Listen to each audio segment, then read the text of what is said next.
What do you think's allowed you to be so effective there? It wasn't really like a big transition. It's all about preparation, practice, staying keyed in, watching extra film after practice, and just just buying in honestly. And that's what this team's been doing so far. We're just going to keep striving. Yes, can you just, how much more comfortable do you think Hendon is now compared to 4 games ago when he went? What difference do you see in him as he's gotten more set? I knew Hendon was a great quarterback, and now he's just showing everybody what he could do all along. I feel like he's real comfortable, has all the confidence in the world in his linemen, linebackers, receivers, and it's all about us playing as one. And so we're going to continue stride in that right direction. It's the second week in a row you guys have scored 4 first-quarter touchdowns. What's the key to getting off to a start that fast, and how good does it feel when you're rolling like that? Like I said, it starts at practice, practicing with the right mentality when we get out there, making sure everything is like A1. It's also all about, coaching one another. And I feel like Hendon's been doing a great job of that, making sure everybody stay locked in and focused. And also me as a receiver. And so, we're just going to keep working, get back to work on Monday. Go to Austin, then Mike. I just asked the other two guys, what do you know about Al Wilson before this week, and what did you take away from everything that he said to you guys and everything that happened today? I met Al. I met Al last year as well, and his message. It's his present. It's his present. Like he's like I said, he's a Hall of Famer. He's a walking goat. Man, and his message hit home. He was just telling us it's all about playing for the power of the T. It's all about playing for the guy next to you, and like that's what it all comes down to. Like you got to play as a family. We go out there, we put our lives on the line every weekend, and it's about making sure we got one another. And so I feel like that's the key to success, and that's pretty much what Al's been talking about.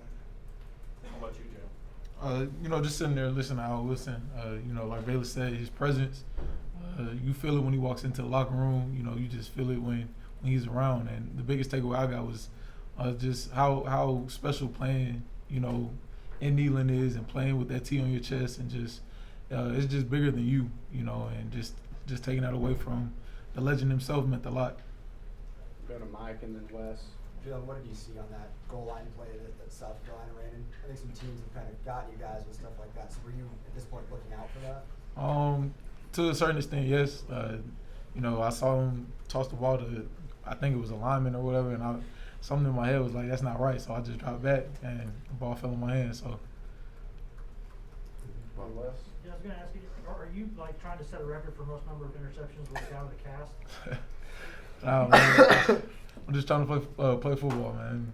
Whatever happens, happens. How much is it? I'm sure you got used to it now. Is it still difficult to kind of corral the ball? Sometimes, but having the cast on, it just improves my focus. It just makes me actually look the ball all the way in and actually squeeze it when it's in my hand. So I told him to keep the cast on.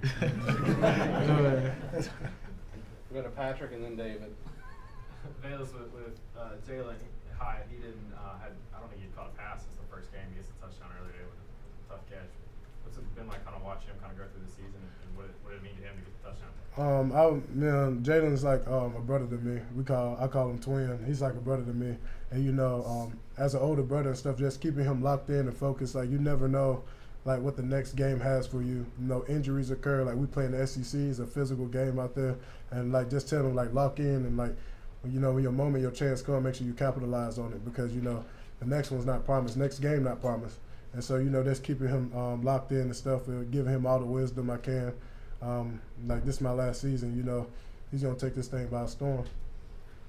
Jaylen, back to your play. I mean, how surprised were you? They had a first and goal at the 1, and on first down they move a receiver to quarterback that y'all stuffed for a 1-yard loss. And then, like you said, they move an edge rusher. They give the ball to the edge rusher on second down to throw it into the end zone. How surprised were you that they just at first and goal in the 1 they didn't try to go straight ahead on you? Yeah, I was a bit shocked, but we've given up that play a bunch this season, so just having the good football IQ and just going out there and making a play really helped me out.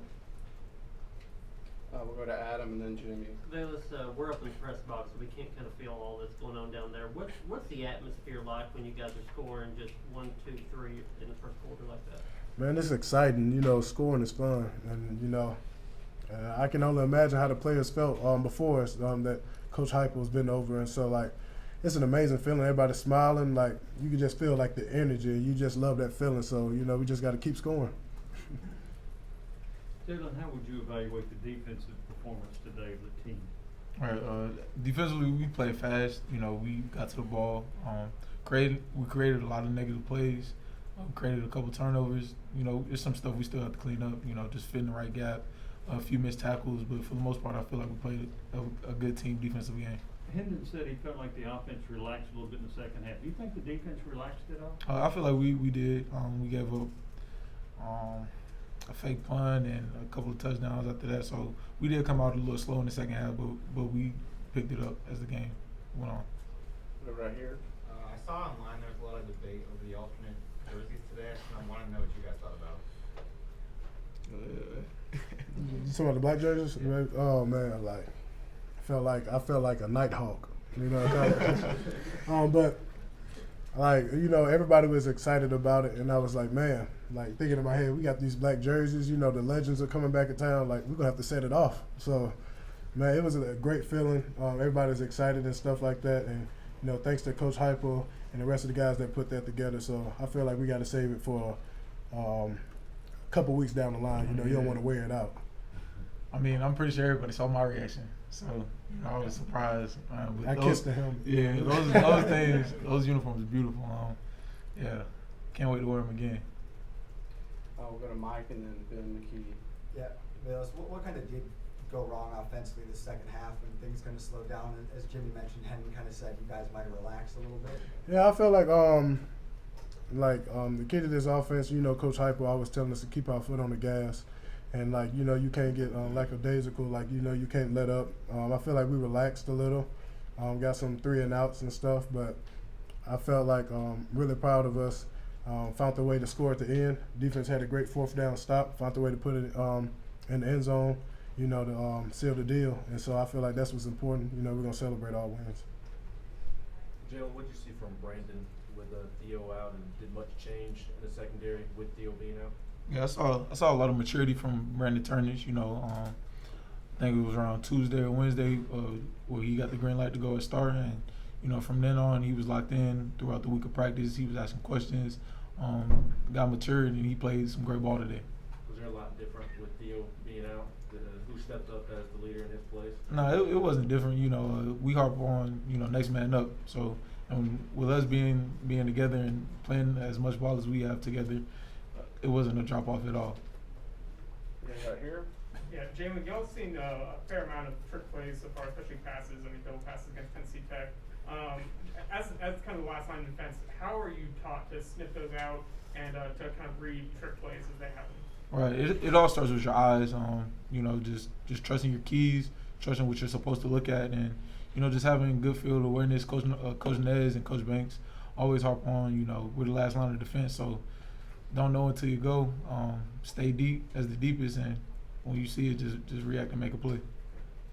We'll go for the last two, then Ryan.